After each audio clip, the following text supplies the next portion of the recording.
juga ada 12 terlapor. Seberapa yakin untuk Roy Suryo dan lain-lain yang masuk ke dalam? Oke, jadi dari awal kita sendiri memang tidak menunjuk nama. Kenapa? Ini yang perlu saya jelaskan juga bahwa berbeda tindak pidana delik aduan biasa dengan delik aduan ITE. Kenapa? Kalau di ITE itu yang menjadi identitas adalah link, ya. Karena di ITE itu kita kenal ada azas anonymous, artinya bisa orang yang tidak dikenal atau menggunakan identitas palsu. Kedua, borderless, dia bisa di luar negeri dan bukan pun juga. Dengan asas itu maka memang dari awal yang kita laporkan adalah adanya 24 link objek yang melakukan tindak pidana fitnah kepada Bapak Jokowi. Dari hasil ini rupanya penyidik sudah melakukan penyelidikan secara komprehensif, memeriksa begitu banyak saksi, menyita begitu banyak alat bukti, dan akhirnya pada suatu kesimpulan bahwa perkara ini bisa naik ke penyidikan. Intinya apa? Bahwa apa yang dilakukan oleh Pak Jokowi benar adanya, bahwa betul telah terjadi tindak pidana fitnah dan berbagai macam lainnya. Nah, dari sini semua tinggal tugas berikut dari penyidik adalah menentukan siapa saja tersangkanya dan melengkapi alat bukti. Kami sebagai pelapor terus begitu perkembangan dan sampai hari ini saksi sudah diperiksa lebih dari 100 orang. Baik teman-teman kuliah Pak Jokowi, teman SMA, teman SMP, guru-guru sekolahnya, dosen dan segala macamnya. Termasuk administrasi perkuliahan beliau sejak masuk sampai akhir itu ratusan dokumen. Termasuk juga menyita ijazah-ijazah dari teman seangkatan dari tidak hanya fakultas kehutanan tapi ekonomi, hukum dan segala macamnya untuk dibandingkan, tidak lain untuk menguji kebenaran. Selama ini kan kita dengar informasi yang beredar bahwa seolah-olah lapor yang sebelumnya tidak komprehensif, sekarang di Polda sudah dilakukan secara cermat. Intinya adalah apa? Sesuai dengan permintaan Pak Jokowi dengan laporannya tidak lain hanya ingin nama baiknya dipulihkan, kehormatannya dikembalikan, dan terutama soal fitnah ini bisa diuji kebenarannya. Karena fitnah ini secara agama pun dianggap lebih kejam dari pembunuhan. Dan korbannya tidak hanya Pak Jokowi, tapi seluruh masyarakat Indonesia. Bayangkan di era poster seperti ini, kalau fitnah itu terus dibiarkan, itu bisa menimbulkan kegaduhan sosial. Sebagai contoh ya, di Prancis, itu pernah istrinya Presiden Prancis dituduh sebagai seorang pria. Dan itu sempat terjadi kegaduhan politik luar biasa. Jadi jangan dianggap sepele ya. Di era keterbukaan informasi, digital informasi, hal-hal yang bersifat fitnah ini memang harus diselesaikan secara hukum. Agar kebebasan berpendapat itu bisa berjalan secara demokratis tanpa merugikan hak pihak lain. Konstitusi kita sendiri juga menghormati adanya perlindungan pribadi setiap warga negara. Artinya orang boleh bicara apa saja, tapi tetap menghormati hak asasi setiap warga negara lain, termasuk untuk tidak difitnah. Nah, terkait dengan laporan ini, sekarang ini yang saya ikuti adalah sebentar lagi akan memeriksa lagi pendalaman ahli, dan setelah itu nanti akan dilakukan gelar untuk menentukan tersangka. Ya kita dukung saja. Ya, kembali lagi Pak Jokowi sih dari awal tidak minta buru-buru, lakukan secara hati-hati, komprehensif. Ya. Jangan sampai orang yang tidak bersalah justru ditetapkan sebagai tersangka, tapi sebaliknya orang yang harus bertanggung jawab malah bisa lenggang bebas. Dan untuk itu saya mengharapkan dukungan dari masyarakat. Ya. Mari kita kawal proses hukum ini agar semua kebenaran terbuka, agar bisa terlihat apakah ijazah Pak Jokowi selama ini palsu atau asli. Artinya apa? Agar kebenaran bisa terungkap dan keadilan bagi Pak Jokowi bisa diwujudkan. Yes. Ini kan dari Roy Suryo dan kawan-kawannya kan ingin melihat ijazah secara langsung. Tapi mungkin alasan buat mungkin dari abang ini sebagai kuasa hukum dari Pak Jokowi, kenapa sih nggak mau? Sudah ditantang kok. Pertama, ini seperti saya garis bawahi, ijazah Pak Jokowi sudah pernah ditunjukkan ke berbagai pihak. Pertama di kediamannya pada saat beberapa wartawan mainstream datang diundang untuk ijazah langsung. Boleh ditanya, mereka sudah melihat langsung bukan hanya ijazah S1 tapi dari SD, SMP, SMA, S1. Artinya barang itu ada. Kedua, di semua proses hukum selama ini beliau menunjukkan. Waktu dilaporkan di Barreskrim beliau sudah tunjukkan, waktu melaporkan balik di Polda beliau sudah tunjukkan, bahkan sekarang sudah disita. Artinya apa? Ijazah itu ada dan sudah juga ditunjukkan. Kita bertanya kenapa tidak ditunjukkan kepada pihak-pihak yang selama ini meminta ditunjukkan? Karena jujur saja kami melihat permintaan untuk ditunjukkan ini bukan untuk kebenaran, tapi justru untuk sebagai bahan mendiskreditkan kembali soal keabsahan ijazah itu. Sebagai contoh, UGM sendiri kan dengan etikat baik pernah melakukan sebuah pertemuan formal para alumni di situ dan ijazahnya fotokopinya ditunjukkan. Pertanyaan kenapa fotokopi? Karena memang UGM yang dia punya hanya fotokopi. ijazah itu terbit hanya sekali. Dan yang dimiliki oleh kampus adalah fotokopi. Ya. Ditunjukkan dengan tujuan adalah biar masalah ini clear, institusi sudah menyatakan sah dan teman-teman alumni menguatkan. Tapi apa yang terjadi? Diambil foto itu, dilakukan penelitian-penelitian dengan berbagai macam rekayasa teknologi, lalu akhirnya apa? Menyimpulkan bahwa itu palsu. Padahal beberapa saksi ahli juga digital forensik sudah diperiksa oleh Polda, mereka juga sudah melakukan pengecekan, itu clear and clear. Jadi kembali lagi, kenapa kita tidak tunjukkan? Karena kita tahu kalau ini diberikan justru membuat persoalan semakin besar. Ya. Isu semakin berkembang, ya, tuduhan-tuduhan semakin berkembang, dan tidak ada manfaatnya. Kembali lagi, sekarang kalau menguji keaslian ijazah, apakah bisa dilihat dari mata? Kembali lagi jawabannya apa? Lapor sudah dilakukan pertama di Baris Krim, sekarang kedua kali. Bahkan yang kedua ini cukup hebat. Ijazah Pak Jokowi tidak hanya dibandingkan dengan teman seangkatnya di kehutanan, tapi dengan fakultas lain. Makanya ratusan bukti disita, termasuk penyelesaian skripsinya. Itu juga diuji dengan fakultas lain. Karena sama-sama dicetak di perdana. Betul nggak ada kesamaan dari tahun kertas, jenis tinta, segala macam. Dan semua itu sudah dilakukan oleh Polda. Yang menarik adalah nanti kita saksikan kalau memang hasil persidangan, masyarakat bisa mengikuti dan masyarakat bisa menyimpulkan apa yang sebenarnya terjadi. Dan intinya Bapak Presiden Joko Widodo menantikan itu di persidangan, Ya. benar kan? Dan beliau berjanji akan menunjukkan langsung Langsung pada presiden. Ya. Dan selain Pak Jokowi juga kan dari Rasul juga perhatikan di persidangan Bang ya. Itu apa sih Bang kalau boleh tahu, mungkin setelah naik jadi kan masih ada prosesnya itu apa aja Bang sampai ke persidangan? Oke, jadi biasanya setelah penyidikan, kemudian akhirnya mereka menetapkan tersangka. Setelah menetapkan tersangka, melengkapi alat bukti, lalu kemudian berkas ini dilimpahkan ke jaksa. Jaksa melakukan penelitian. Karena beliau yang akan bersidang. Apakah alat bukti yang ada sudah meyakinkan dirinya untuk memajukan di persidangan? Setelah jaksa menyatakan ini cukup lengkap, baru perkara ini digulirkan di persidangan. Persidangan pun yang terbuka untuk umum nanti kan di pengadilan negeri ya. Setelah itu mungkin kalau misalnya dihukum, biasanya bagi yang terhukum akan mengajukan upaya hukum, banding, kasasi, ya kita ikuti proses itu. Kita ikuti. Bang, ini kan ijazahnya Gibran juga disenggol nih Bang. Sekarang yang sebenarnya Bang, kalau dari sisi hukumnya ini sebenarnya kesetaraannya sendiri seperti apa sih Bang? Mungkin ini sebenarnya yang berhak Kemendikbud ya. Dikti. Ya saya jawab itu dikti yang mengeluarkan rekomendasi atau penyetaraan, surat keputusan penyetaraan namanya, itu Direktorat Jenderal Dikti. Kalau itu pendidikan tinggi, penyetaraan kalau SMA juga, karena Mas Gibran itu di Orchid Park Secondary School, maka itu penyetaraannya juga di pendidikan menengah, ya. Nah, ini semua dicari-cari sehingga betul kata Bang Rifai tadi bahwa kalau ini dibiarkan terus-menerus, ini makin menjadi bola liar. Ya, ini jurus mabok yang dilakukan oleh Rusuli CS, ya. Tadi kacamata. Nah, sudah lihat sendiri kan bahwa ada yang berkacamata, ada beberapa ijazah yang bisa kita bandingkan juga.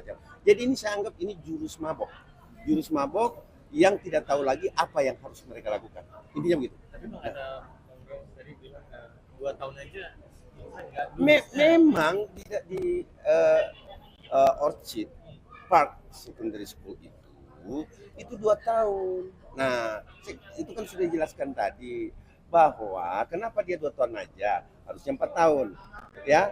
Kenapa 2 tahun aja? Karena dia sudah lulusan SMP, dibawa jasanya ke sana sehingga dia ngambil, ya, ada yang ekspres namanya, itu 2 tahun, gitu loh. Saya juga sudah berbicara kemarin sama teman sekolah dan teman kuliah MBA ICE, ya, di Singapura. Itu saya sudah ngobrol dengan temannya Mas Gibran, gitu loh. Dan itu sudah mendapatkan penjelasan karena dia tahu bahwa kita akan mengklarifikasi di media, gitu loh. Itu tugas kita juga ya di media, Bapak. Cuma ada bedanya sekarang. Jadi kalau ijazah Gibran yang sekarang dipersoalkan, mereka sudah lebih hati-hati. Ya. Mereka menggunakannya lebih kepada Agak meragukan. ya. Kalau meragukan, It's okay. Karena pada saat Anda bilang ini palsu, selesai. 100% palsu, ini Selesai. ada konsekuensi. Kembali lagi loh, ini ada kebebasan demokrasi, tapi juga ada hak setiap warga negara yang harus dilakukan. Bukan kita bisa seenaknya gitu. Dan yang kedua adalah sebenarnya dengan munculnya kasus Gibran, buat kami, saya kan kebetulan hanya megang Pak Jokowi, ini semakin menguatkan bahwa yang selama ini yang dilempar oleh mereka itu lebih kepada tuduhan-tuduhan yang tidak berdasar. Iya, tuduhan palsu. Karena secara logis saja gitu ya, masyarakat bisa menilai apa mungkin sih ijazah Pak Jokowi dari SD, SMP, SMA satu palsu semua. Lebih gila sih. Bahkan tidak punya ijazah. Setelah kata itu, Pak Menteri. setelah itu katanya anaknya juga begitu. Apa kita bisa semudah itu gitu ya? Dan yang Mempercayai informasi seperti itu. Jadi buat saya dengan semakin berkrisis ini semakin menguatkan bahwa apa yang diupayakan mereka selama ini bukan mencari kebenaran, tapi lebih untuk mendiskreditkan dan tentunya ini semua memiliki konsekuensi. Oke, Bang, tapi ada untuk tanggapan dari Pak Jokowi sendiri nggak sih soal pihak sana juga yang soal ijazah palsunya dan ada respon?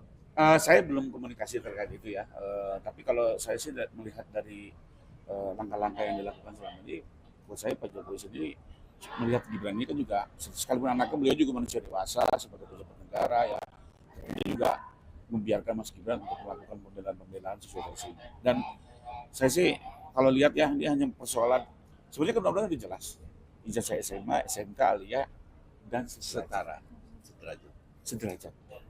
Semua orang bisa menilai apakah lulusan Amerika itu sederajat atau tidak. Ya. Dan itu buat saya dan pandangan hukum saya ini kewenangan KPU.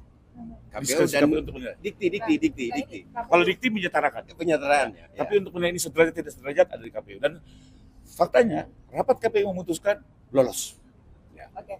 Tapi kemarin KPU mau bikin aturan bahwasannya untuk data capres dan cawapres itu akan dirahasiakan. Dan tadi ini kita dengar bahwasannya aturan tersebut dibatalkan. Kalau itu gini, jadi saya komentari sedikit aja. Pertama, ya, sebenarnya apa yang dilakukan oleh KPU kemarin mengeluarkan SK KPU itu, SK ya, jadi sifatnya adalah basiking, bukan regeling, keputusan, bukan peraturan. Itu lebih mendudukan posisi hukum yang ada di Indonesia, di mana kita mengadopsi Undang-Undang Perlindungan Data Pribadi dan diatur dua data terkait dengan hasil evaluasi pendidikan, kedua hasil evaluasi kesehatan, itu data yang dilindungi yang tidak bisa dikeluarkan. Lalu berdasarkan ini dikukuhkan dalam SKKPU agar semua jajaran di Indonesia memahami itu. Karena memang sekarang ini kan sedang banyak gerilya untuk minta ijazah selain Pak Jokowi maupun Mas Gibran. Agar tidak terjadi miskomunikasi, akhirnya dikeluarkan SK itu. Secara jujur, mungkin kenapa ini dicabut, karena kemarin saya melihat ada 16 item yang dianggap dalam perlindungan Undang-Undang PDB. Termasuk PKI. Nah, sementara kayak PKI ya, terus keterangan pengadilan. Menurut saya itu kan itu umum. Ya. Jadi mungkin menurut saya ini lebih kepada koreksi. Bagus paling enggak. Ya. Mereka melakukan koreksi dulu agar apa betul-betul SK ini sesuai dengan peraturan. Pertanyaannya, sekarang kalau dicabut gimana? Apakah bisa saya enaknya minta? Tetap tidak. Karena hukum ini diatur oleh undang-undang dan sampai ini tetap berlaku. Ya. Makanya kalau kami selama ini confident, kalau keberatan silakan ke KIP. Kami melayani gitu. Kalau Anda merasa punya dasar hukum. Karena kami juga meyakini bahwa ini data tertutup yang nggak bisa dibuka.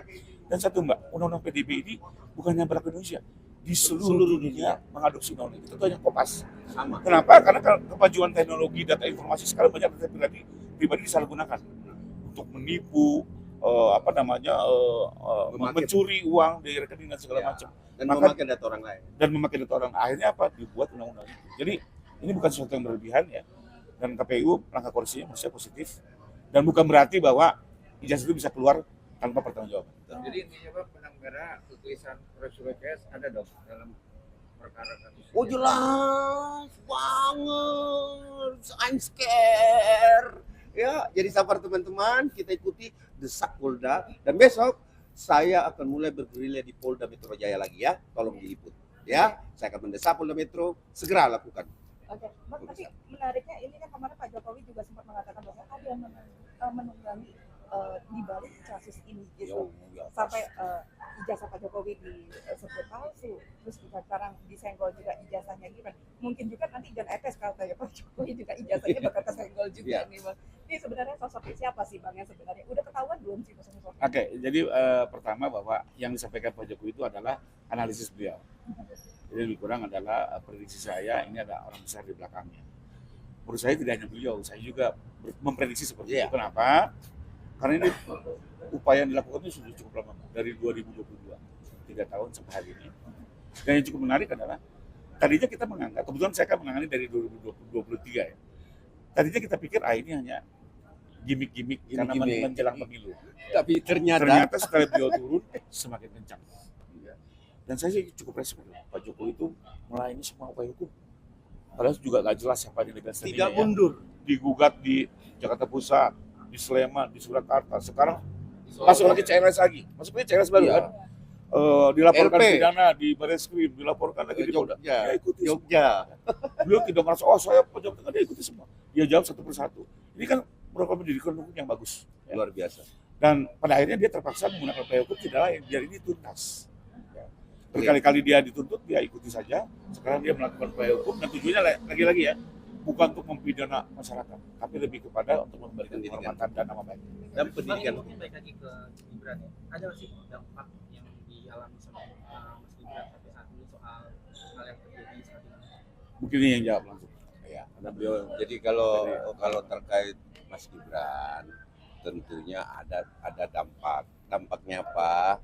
Ya, 2009 dong. Inilah yang dikategorikan tadi bahwa ada orang besar dan lain sebagainya mengorkestrasi ini. Tapi jangan lagi nih sekarang saya lagi pakai baju hitam nanti dipelesetkan lagi sama teman-teman ya. Intinya bahwa itu pasti ada efek-efek yang akan diterima Mas Gibran sendiri. Tetapi apakah Mas Gibran menerima itu? Oh, kita hadapi bos,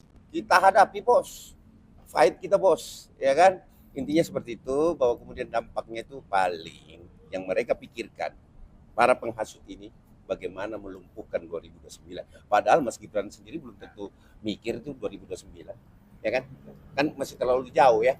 Oke, tapi Abang bisa membaca bahwa ini terindikasi targetnya bukan dari Jokowi tapi Ini kalau mau bicara ini pemaksulan justru gimana caranya ada yang gantiin Gibran kan gitu nyatanya kan, tapi udahlah ya, kita lihat mampukah mereka melakukan itu, bisakah dimaksulkan, tentu dengan alasan-alasan tentu sesuai dengan aturan perundang-undangan. Oke, Oke? Bang, menegaskan berarti satu lagi Bang, menegaskan berarti semua polemik yang ada saat ini bermaksud untuk menggiring ke pemakzulan Gibran. Oh iya pasti, karena apa bahasanya tadi, bapak dan anaknya tuh, apalagi perwayangannya jelas kan, jelas nggak perwayangannya, ya itu aja gitu loh. Jadi sudahlah, oke, kita lihat saja nanti seperti apa, tapi apapun itu saya yakin betul Mas Gibran kita hadapi bersama-sama. terus ada penggoda dong Bang kalau kayak gitu di belakang ini.